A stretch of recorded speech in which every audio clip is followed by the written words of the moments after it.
You will spend roughly 70% of your waking life talking to yourself, more than every conversation you will ever have with another human being, combined. And the strangest part is not that you do it. The strangest part is that 25% of people do not. Their heads are completely silent, and nobody told them that was unusual. Right now in your head, something is running. A voice, a narrator, a version of you that never stops. It is replanning this morning, rehearsing a conversation you haven't had yet, arguing with someone who isn't in the room. Scientists call it inner speech. And for most of human history, we had absolutely no idea where it came from or what it was actually doing to us. In the 1920s, a Soviet psychologist named Lev Vygotsky noticed something nobody had thought to study. Children, when left alone, talked out loud constantly. Not to anyone, just to themselves. A child stacking blocks would narrate every single move. This one goes here, no, here. Adults dismissed it as nonsense. Vygotsky watched it for years. He noticed one pattern that changed everything. The harder the task, the louder the child got. Easy problem, silence. Difficult problem, full conversation with nobody. He concluded that the talking was not random. It was thinking made audible. The child was not describing what they were doing. They were using words to figure out what to do next. Then he made a prediction nobody believed. He said the talking does not stop as children grow up. It disappears inward. The voice you once heard out loud becomes the voice only you can hear. You did not grow out of talking to yourself. You just learned to hide it. But here is where it gets strange, because not everyone hid the same thing. In 2011, a psychologist named Russell Hurlburt at the University of Nevada ran one of the most unusual experiments in the history of brain science. He gave people a beeper. Every time it went off, randomly, at any moment of the day, they had to freeze and describe exactly what was happening inside their head at that precise second. What he found divided scientists for a decade. Roughly 25% of people reported nothing. No voice, no words, no internal monologue of any kind. When they thought, they felt things. They saw shapes and images. Some processed the entire world through abstract impressions with no language attached at all. For these people, the idea of a voice in their head was genuinely confusing, not disturbing, just foreign, like describing color to someone who has only ever seen in black and white. They had never had a voice. They had never noticed it was missing. And here is the part nobody talks about. They were fine, completely functional, sharp, emotional, intelligent people running entirely on silence. So if 25% of humans think without any inner voice at all, what is the voice actually for? The answer is darker than you are expecting. In 2017,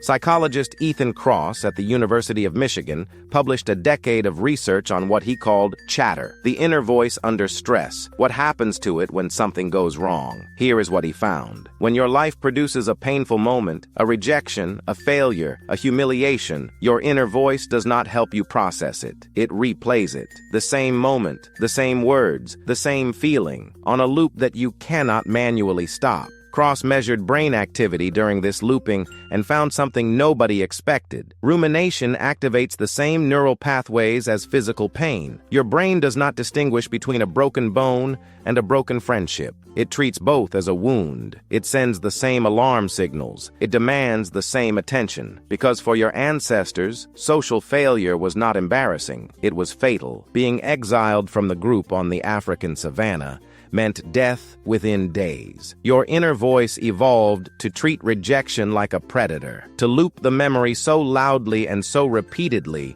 that you could not ignore the threat until you fixed it. The problem is, the threat is already gone. The moment already happened. It cannot be fixed. But the voice does not know that. It keeps looping because it was built for a world where replaying a mistake meant surviving long enough not to make it again. This is why you are lying awake at 3 a.m., reliving a conversation from 4 years ago. Your inner voice is not broken. It is doing exactly what 300,000 years of evolution trained it to do, in a world that no longer exists. But Kross also found the exit. When people under stress referred to themselves by their own name, when instead of thinking, "Why did I do that?" they thought, "Why did their name do that?" their emotional response collapsed. The loop weakened. The The pain dropped. Distance from the voice changed everything. It sounds strange. It works better than almost any therapeutic technique scientists have tested. Athletes who use it perform measurably better under pressure. Surgeons make fewer errors. People in crisis recover faster. Your inner voice is not your enemy. It is the oldest tool your species ever built. It just never came with instructions. Vygotsky died at 37, tuberculosis. He never saw the research that proved him right, but he understood something that took neuroscience another 80 years to confirm. The voice in your head was never noise. It was the first technology humans ever invented. Before fire, before tools, before language written on walls, your ancestors learned to move thought inside, to rehearse hunts before dawn,